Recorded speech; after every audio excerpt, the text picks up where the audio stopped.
Você se lembra quando nós abrimos em João 8, no último programa, e eu disse para vocês, é um verso conhecido, toma cuidado, porque Jesus fala com um grupo de judeus que tinham simpatizado com ele, e no último programa nós lemos ali, a partir do verso 31, e no 32 Jesus assim, e conhecereis a verdade, e a verdade vos libertará. Lembra disso?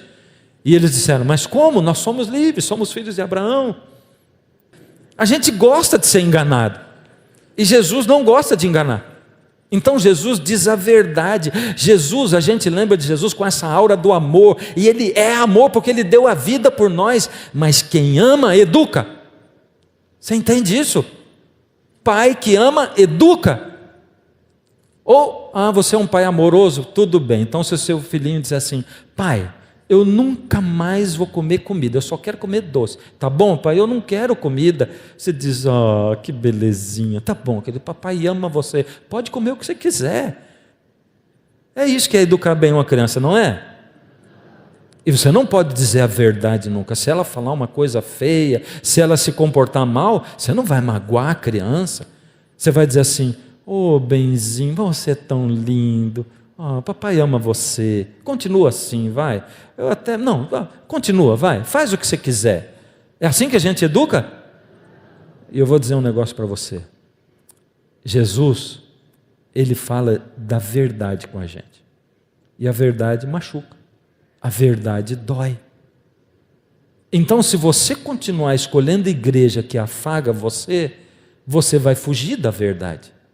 Você vai escolher quem te agrada. Você vai estar dizendo assim, me engana que eu quero ser enganado, me engana que eu gosto. É isso. E Jesus começou a conversar com esses homens. O texto diz que eles tinham simpatizado com Jesus, mas eles não tinham Jesus no coração, nem na mente. Eles tinham Jesus no exterior. Eles queriam saber o que Jesus podia oferecer para eles de bom. Eles estavam interessados em bens materiais, porque eles sabiam que Jesus fazia milagre, eles sabiam que Jesus multiplicava pães, sabiam que Jesus ressuscitava mortos, e eles queriam tirar proveito de Jesus. E Jesus percebeu, mas Jesus queria salvar a alma deles, Jesus queria ir dentro do coração deles, Jesus queria ir na mente deles, por isso Jesus tinha que dizer para eles a verdade, e a conversa se desenvolve assim, vocês vão conhecer a verdade, e a verdade vai libertar vocês. E eles responderam para Jesus, somos descendência de Abraão, verso 33, e jamais fomos escravos de alguém, como dizes tu, sereis livres. Verso 37 vai ficando pior. Jesus diz, bem sei que sois descendências de Abraão, contudo, procurais matar-me, porque a minha palavra não está em vós, a minha palavra não está aí. Eu falo das coisas que vi junto de meu Pai, vós, porém, fazeis o que vistes em vosso Pai. Jesus começou a dizer a verdade. Eu vim do céu e o que eu falo é o que eu vi do meu Pai. Verso 39. Então lhes responderam, de novo, nosso pai é Abraão. Disse-lhes Jesus, se sois filhos de Abraão, praticai as obras de Abraão, sejam como Abraão. Verso 42, replicou-lhes Jesus, se Deus fosse de fato vosso Pai, certamente me havíeis de amar, porque eu vim de Deus e aqui estou, pois não vim de mim mesmo, foi Ele que me enviou. Verso 44, Jesus diz, vós sois do diabo que é vosso pai. É Jesus falando, você está entendendo? É Jesus falando, porque eles tinham que ouvir aquilo. Vós sois do diabo, que é vosso pai, e quereis satisfazer-lhes os desejos. Ele foi homicida desde o princípio, está lendo lá? Desde o princípio, e jamais se firmou na verdade, porque nele não há verdade. Quando profere mentiras, fala do que lhe é próprio, porque é mentiroso e pai da mentira. Você viu que está grifado ali em amarelinho? Está dizendo que ele foi homicida desde o princípio. Jesus está julgando e condenando Satanás. Aqui ele está dizendo, ele foi homicida. Quem é homicida fez o quê? Matou. Não matarás, é qual o mandamento mesmo? 6º mandamento, mas está dizendo que ele foi homicida desde o princípio. Se ele foi homicida desde o princípio, é porque lá no princípio tinha uma lei para julgá-lo. E que lei é essa? E diz que ele também é mentiroso e o pai da mentira. E o não dirás falso testemunho é qual mandamento mesmo? É o 9. Então Jesus está dizendo que lá no princípio ele foi julgado de acordo com essa lei que já existia lá. Porque ele não poderia ser julgado se não existisse uma lei para julgá-lo, mas ele é classificado como quebrando o 6º e o 9º mandamentos desde o princípio. A pergunta é: desde quando existe esta lei? Que adjetivo é dado? Vocês não responderam. Desde quando existe essa lei? Desde o princípio, desde sempre. Agora vamos ver o adjetivo que é dado aos 10 mandamentos. Olha o que diz em Salmo 19:10. A lei do Senhor é perfeita e revigora a alma. Os testemunhos do Senhor são dignos de confiança e tornam sábios os inexperientes. Lê Salmo 119 qualquer dia, você vai ver quantas vezes ele faz menção à lei de Deus. Agora, se a lei de Deus é perfeita, ela deveria ser mudada no que será? Aí você diz assim, mas isso é no Velho Testamento. Está dizendo assim, a lei de Deus é perfeita, mas é salmo. Isso é no Velho Testamento. No Novo Testamento, Jesus mudou todas as coisas. E é por isso que Tiago 1:25 diz assim: mas aquele que considera atentamente na lei perfeita, e essa é uma outra, um outro adjetivo dado à lei, lá diz que a lei de Deus é perfeita. E no Novo Testamento diz que é perfeita. Na lei perfeita, lei da liberdade. Uau! Isso aqui encaixa exatamente com o assunto da graça de ontem, do filho pródigo.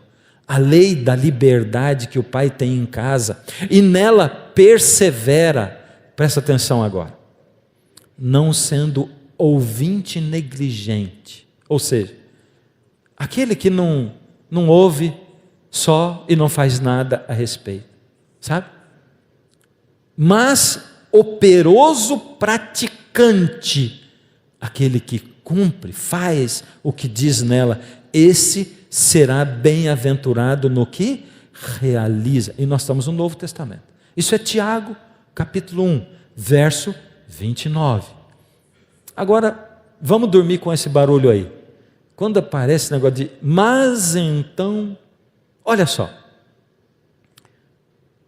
Tiago, o mesmo Tiago, no capítulo 2 diz assim, falando de Jesus, aboliu na sua carne a lei dos mandamentos em forma de ordenanças, para que dos dois criasse em si mesmo um novo homem, fazendo a paz. Ai, ai, ai, ai, ai. Jesus aboliu os mandamentos, está dizendo aí? Não. Jesus aboliu na sua carne a lei dos mandamentos em forma de ordenança. Aboliu essa lei ou não aboliu? Sim ou não? Aqui está dizendo que ele aboliu essa lei, sim ou não? Por que vocês não respondem sim se está escrito? Aqui está dizendo que ele aboliu na sua carne a lei dos mandamentos em forma de ordenanças. Ele sim aboliu a lei dos mandamentos em forma de ordenanças. Sim, ele aboliu. Mas e tudo que eu falei até agora? Joga no lixo? Como é que a gente consegue entender? Como é que a gente consegue dormir com esse barulho? E você vai prestar atenção que na Bíblia tem 2 tipos de lei. Tem mais, mas pelo menos 2. E eu estou citando essa daqui porque é aquela da qual Tiago está falando. 2 leis. Uma lei que está aqui do lado esquerdo, dos 10 mandamentos, e do outro lado, uma outra lei, que é chamada na Bíblia de lei cerimonial ou lei de ordenanças. Deus deu alguns mandamentos em relação a ordenanças, numa cerimônia que deveria acontecer lá no santuário. Como são chamados, vamos começar a colocar a diferença entre as 2 leis. Como são chamados na Bíblia os 10 mandamentos? Se vós, contudo, observais a lei régia, segundo a Escritura, amarás o teu próximo como a ti mesmo, fazeis bem. Se todavia fazeis acepção de pessoas, cometeis pecado, sendo arguidos pela lei como transgressores. E tem gente que diz assim, Jesus assim, eu dou um novo mandamento. Ama a Deus sobre todas as coisas e ao próximo como a ti mesmo. Interessante. Porque se você olhar nos 4 primeiros mandamentos, ele fala na nossa relação com Deus. E os últimos 6, na nossa relação como o próximo. Então Jesus não deu um novo, ele acentuou o que tinha antes. Mas vamos lá, os 10 mandamentos, lei régia, lei perfeita. Mas tem uma outra lei. Como é chamada essa lei cerimonial? Jesus diz assim, Tiago diz, aboliu na sua carne a lei dos mandamentos em forma de ordenança. Então uma é chamada de lei régia e a outra é chamada de lei de ordenanças. Olha só, será que essa lei existiu mesmo? Porque eu sei que a essa altura você está aí pensando, peraí, mas que negócio, vocês estão inventando uma outra lei aí? Lei de ordenanças, como é que é esse negócio? Será que essa lei existiu de fato? Será que teve uma lei de ordenanças? Lá em Tiago 2, 8 e 9 diz, esta é a lei, veja, o outro verso era Tiago 8, é só a continuação. Ele está falando de qual é a lei de ordenanças. Ele diz, esta lei de ordenanças é a lei do holocausto, da oferta de manjares, da oferta pelo pecado, oferta pela culpa, da consagração, do sacrifício pacífico, que o Senhor ordenou, ordenanças, a Moisés no Monte Sinai, no dia em que ordenou aos filhos de Israel que oferecessem as suas ofertas ao Senhor no deserto do Sinai. Essa lei de ordenanças, quando Deus chamou Moisés assim, faz um santuário, você vai lá matar o cordeirinho, e nós falamos do santuário aqui nos programas anteriores. Então Deus, naquela época, deu leis e regras, ordenanças para Moisés. Moisés escreveu essa lei, ele escreveu essa lei de próprio punho e deixou para que fosse seguida dentro do ritual do santuário. E ela existiu lá. Aquilo apontava para quando Jesus viesse, porque o cordeirinho apontava para Jesus. Agora vamos ver a diferença entre elas. Onde Deus mandou colocar os 10 mandamentos? Em que lugar Deus mandou colocar? Tomou o testemunho e o pôs na arca, dentro da arca, e meteu os varais na arca, e pôs o propiciatório em cima da arca. O testemunho é a lei dos 10 mandamentos. Deus mandou colocar onde os 10 mandamentos? Dentro da arca, que ficava lá, que ficava dentro do lugar santíssimo do santuário. Onde Deus mandou colocar a lei cerimonial, a lei de ordenanças. Olha o que diz em Deuteronômio 31, 25 e 26. Deu ordem aos levitas que levavam a arca da aliança do Senhor, dizendo, tomai este livro da lei, era a lei de ordenanças, e ponde-o do lado da arca da aliança, do Senhor vosso Deus. Ou seja, a lei dos 10 mandamentos ficava dentro da arca, e a lei de ordenanças ficava onde? Do lado de fora da arca. Mas presta atenção, porque essas duas leis, elas têm 9 diferenças. Eu falei de uma diferença. Uma ficava dentro, outra ficava fora. Dá uma olhada, eu vou passar por elas rapidamente. Primeiro, a lei moral, a lei dos 10 mandamentos. E segundo, a lei cerimonial, que era a lei do santuário, a lei de ordenanças. A lei de Deus era chamada lei régia, Tiago 2,8. A lei cerimonial, chamada lei de ordenanças, Efésios 2,15. A lei moral foi proferida por Deus, os 10 mandamentos, Deuteronômio 4, 12 e 13, diz que Deus foi quem escreveu, ele proferiu e ele escreveu. A lei cerimonial foi ditada por Moisés para o povo, Levítico 1, de 1 a 3. A lei de Deus foi escrita pelo dedo de Deus. Moisés veio, quebrou a tábua e Deus disse assim, agora escreve. Você quebrou aqui, eu escrevi? Não, Deus foi e escreveu de novo. Deus escreveu. A lei cerimonial foi escrita por Moisés, ele que escreveu de punho. A lei moral foi posta dentro da arca, a lei cerimonial do lado de fora. A lei de Deus é perfeita, Salmos 19:7. A lei cerimonial nunca aperfeiçoou coisa nenhuma, Hebreus 7:19.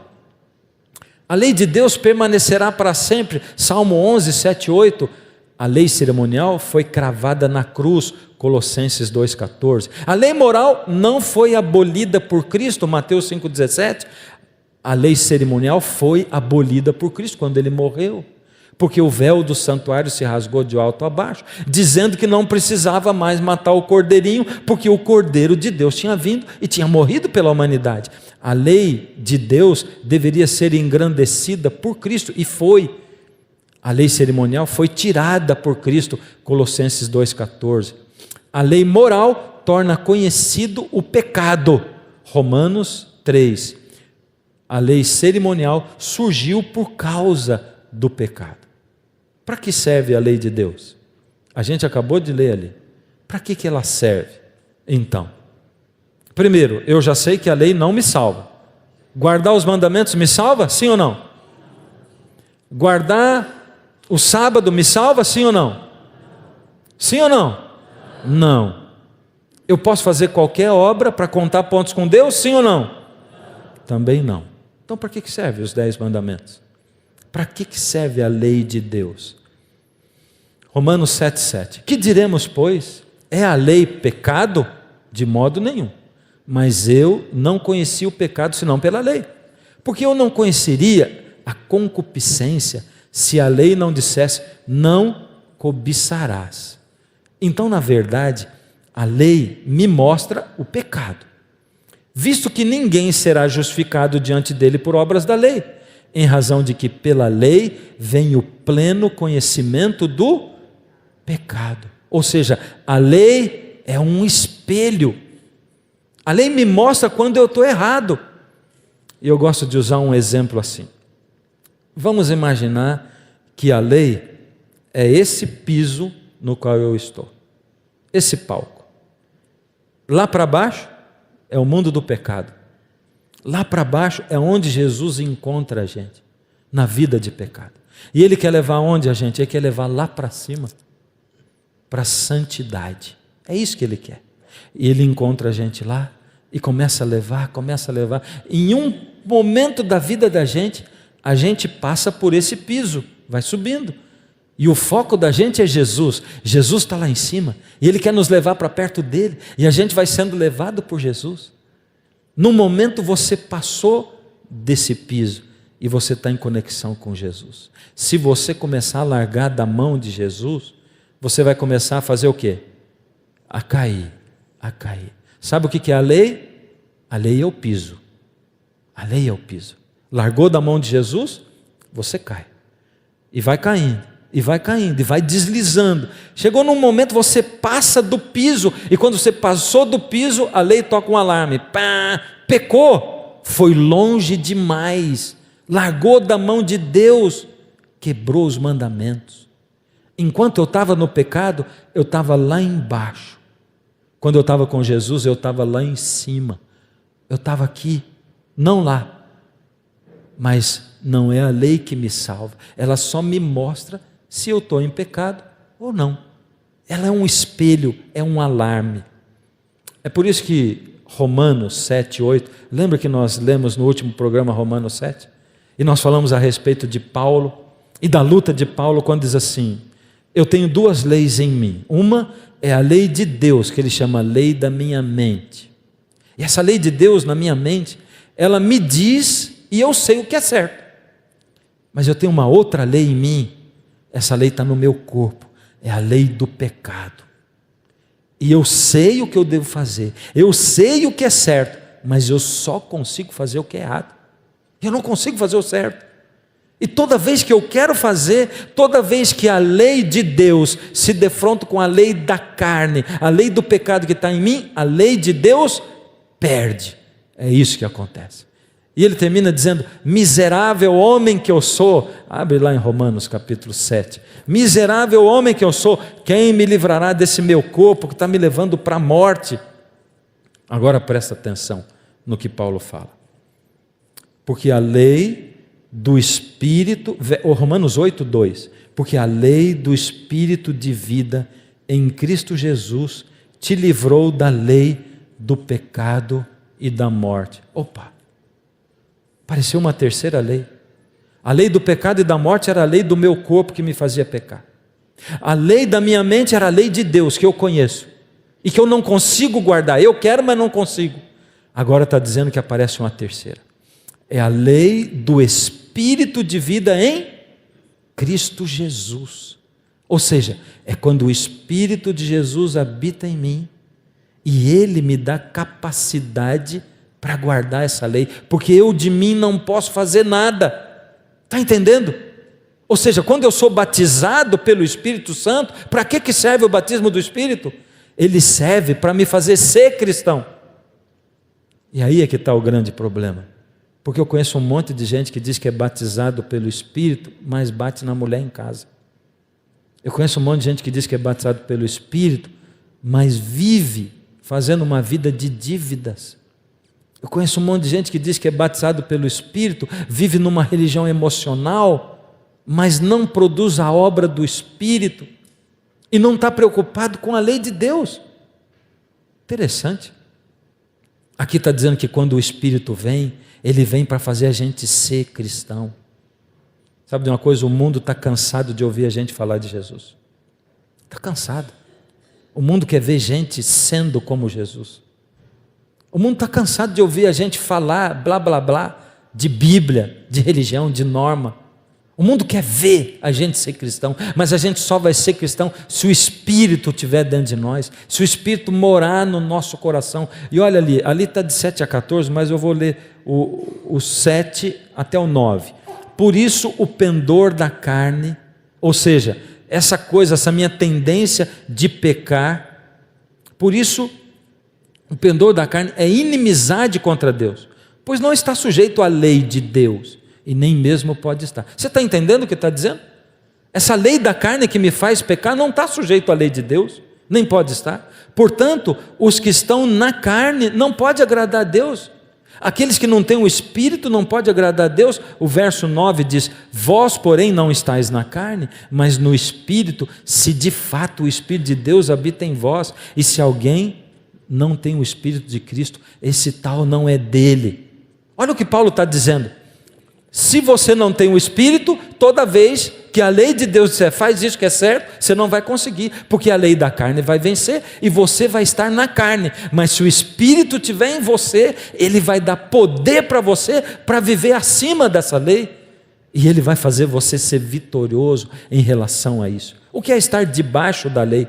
Porque o pecado não terá domínio sobre vós, pois não estáis debaixo da lei, mas debaixo da graça. Você não está lá debaixo da lei, a lei é o seu piso, mas você não está lá mais embaixo, porque o Espírito de Deus te levou para cima, você está aqui acima, a graça de Deus é que envolve, e você não está preocupado em guardar a lei. Quando você está lá embaixo, você olha para a lei e diz assim: eu não consigo guardar a lei, é muito difícil. Mas quando Jesus entra no seu coração, quando Ele entra na sua alma, Ele vai transformando você vai ficando diferente. Por isso, esse texto de Jeremias, que é o último que nós vamos ler, e eu peço para você abrir a sua Bíblia, pega aí, Jeremias capítulo 31. Olha o que diz aqui, do verso 31 em diante. Deus está falando, é uma profecia, onde Deus diz: eis aí vem dias, diz o Senhor, em que firmarei nova aliança com a casa de Israel e com a casa de Judá. Jeremias estava falando de quando Jesus viesse. Por que ele está falando de uma nova aliança? Jeremias viveu lá depois de Moisés, o povo já tinha abandonado Deus, e Deus está dizendo: eu vou fazer uma nova aliança, não conforme a aliança que eu fiz com os seus pais, no dia em que os tomei pela mão, para os tirar da terra do Egito, porquanto eles anularam a minha aliança, não obstante eu os haver desposado, diz o Senhor. Deus está dizendo, opa, você viu o que Deus está dizendo? Eu vou fazer uma nova aliança, porque aquela eles anularam, me desobedeceram, eles me traíram, eu vou fazer uma nova aliança. Aí você pode pensar, está aí, essa nova aliança que Deus vai fazer, Ele vai mudar os mandamentos, é isso que Ele vai fazer. Deus vai dizer que não precisa mais dos mandamentos, foi isso que Jesus veio fazer. Verso 33, porque esta é a aliança que firmarei com a casa de Israel depois daqueles dias, diz o Senhor. Na mente lhes imprimirei as minhas leis. Também no coração lhes inscreverei. Eu serei o seu Deus e eles serão o meu povo. Sabe o que Deus mudou da aliança? Deus não mudou a aliança, Deus mudou aonde Ele escreveu. Ele diz: antes eu escrevi em tábuas de pedra, mas o meu povo, ele me negou, ele me traiu, a minha esposa me traiu. Agora, quando o meu filho vier, eu vou pegar essa mesma lei e não vou cravar na pedra, eu vou cravar no coração e na mente daqueles que me quiserem. Eu vou colocar a lei do Espírito e eles vão viver os mandamentos, eles vão ser como o meu filho, eles vão ser como Cristo. É isso que eu vou fazer e eles não vão me desamparar nunca mais. Nisto conhecemos que amamos os filhos de Deus, quando amamos a Deus e praticamos os seus mandamentos. Porque este é o amor de Deus, que guardemos os seus mandamentos. Ora, os seus mandamentos não são penosos. Tudo no Novo Testamento. Seus mandamentos não são penosos. Anulamos, pois, a lei pela fé? Paulo diz: não, de maneira alguma. Antes, confirmamos a lei. E Apocalipse 11:19, hein? O que diz lá? O que diz naquele texto? Abriu-se então o santuário de Deus. Isso é Apocalipse, é profecia. Está falando do Armagedon, do preparo para o Armagedon. Abriu-se então o santuário de Deus que se acha no céu. Tem um santuário de Deus no céu. E foi vista a arca da aliança no seu santuário. Esse é Apocalipse. Está falando de profecia e está dizendo que no céu tem uma arca da aliança. E o que ficava dentro da arca da aliança mesmo? Os 10 mandamentos. E está dizendo que lá no céu tem uma arca da aliança e que vai ser vista. Irou-se o dragão contra a mulher e foi pelejar contra os restantes da descendência da mulher, os que guardam os mandamentos de Deus e têm o testemunho de Jesus. Você conhece alguma religião que diz que pode matar? Religião cristã? Pode matar. Alguma diz que pode? Não. Pode roubar? Sim ou não? Pode ofender pai e mãe? Pode ter outro Deus diante de Deus? Na verdade, todas as religiões dizem, afirmam, que nós devemos cumprir todos os mandamentos. Olha, a Bíblia nos diz, não dá para esquecer dos mandamentos. Se você esquecer de um, você vai esquecer de todos. A lei está ligada, não dá para esquecer de um. Quem quebra um mandamento, quebra todos.